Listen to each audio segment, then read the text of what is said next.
بالله من الشيطان الرجيم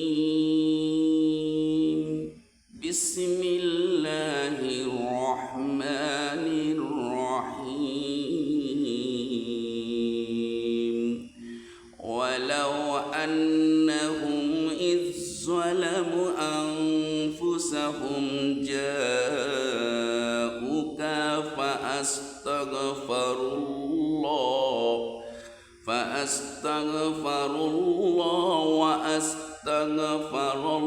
وأستغفر لهم الرسول لوجدوا الله توابا رحيما।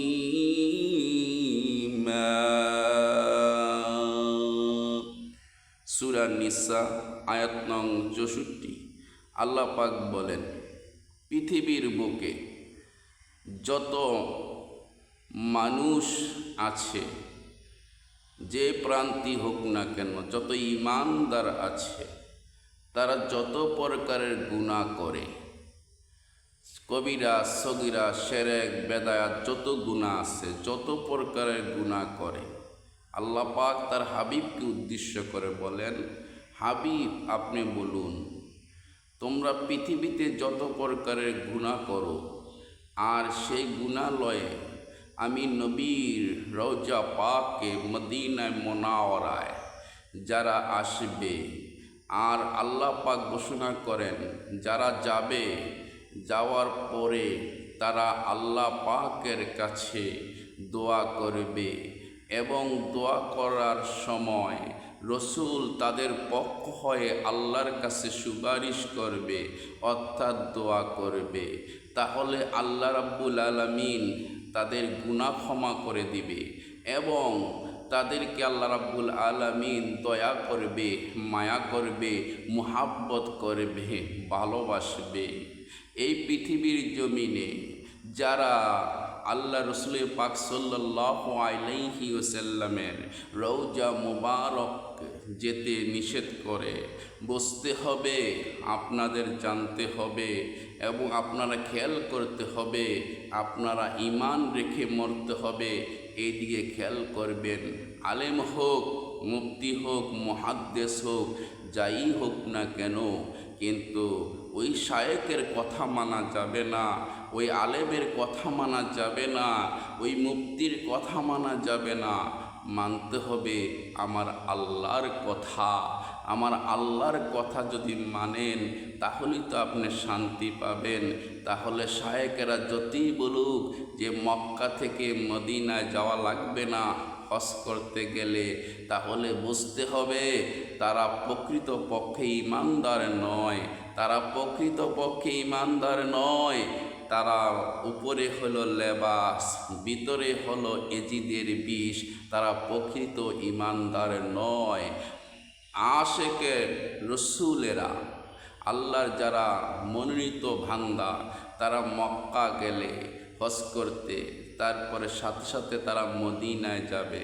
কারণ হয়েছে মদিনা হলো ঈমানের বাড়ি, মদিনা হলো ঈমানের বাড়ি।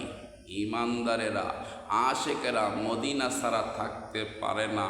আর সেখানেই আল্লাহ পাক, এই জন্যই আল্লাহ পাক বলেছেন, বান্দা পৃথিবীতে যতই গুনাহ করুক, যতই অন্যায় করুক, যতই অপরাধ করুক, হাবিব যদি আপনার দরবারে আসে, এই গুনাহ নিয়ে আসার পরে যদি আমার আল্লাহ পাকের কাছে যদি তারা দোয়া করে, আর হাবিব আপনি যদি তাদের পক্ষ হয়ে সুপারিশ করেন, তাহলে আপনার এই বান্দার জীবনের গুনাহ মাফ করে দিব। কারণ আমি হলাম রহমান, আমি হলাম রহিম। তাহলে বুঝতে হবে আল্লাহ সরাসরি দোয়া কবুল করে না, কিন্তু হাবিবের মাধ্যমে দোয়া কবুল করে। এই জন্যে যতই আপনি মক্কা গিয়ে হজ করে ফিরে আসেন, কিন্তু হজ কবুল হবে না। হজ কবুল হতে হলে মদিনা শরীফে যেতে হবে, মদিনা শরীফে যেতে হবে। কারণ আল্লাহর হাবিব রাজি, আল্লাহ পাক রাজি, আল্লাহর হাবিব বেজার, আল্লাহ বেজার। এই জন্যে আমার শায়েখ মঞ্জুর আহমদ রেফাই, যিনি জান্নাতুল বাকিতে নবীজির আশেক হয়ে, নবীজির প্রেমিক হয়ে ঘুমিয়ে আছে। তিনি বলেছেন, তিনি লিখেছেন কিতাবের ভিতরে, তিনি বলেছেন, মক্কা গিয়া হজ করিলে মদিনাতে নাই গেলে, হজ করিয়া ফিরে আসলে কবুল হবে না। আমার কিছু ভালো লাগে না, মন হইয়াছে দেওয়ানা, মনে চাই উড়িয়া যাব সোনার মদিনায়। আমার কিছু ভালো লাগে না, মন হইয়াছে দেওয়ানা, মনে চাই উড়িয়া যাব সোনার মদিনা। আসেন নবী মদিনাতে দুরুদ পড়ো মুহাব্বতে, আসেন নবী মদিনাতে দুরুদ পড়ো মুহাব্বতে, আদার গরে দেখা দিবে দেরি করবে না। আমার কিছু ভালো লাগে না, মন হইয়াছে দেওয়ানা, মনে চাই উড়িয়া যাব সোনার মদিনায়। আমার কিছু ভালো লাগে না, মন হইয়াছে দেওয়ানা, মনে চাই উড়িয়া যাব সোনার মদিনা।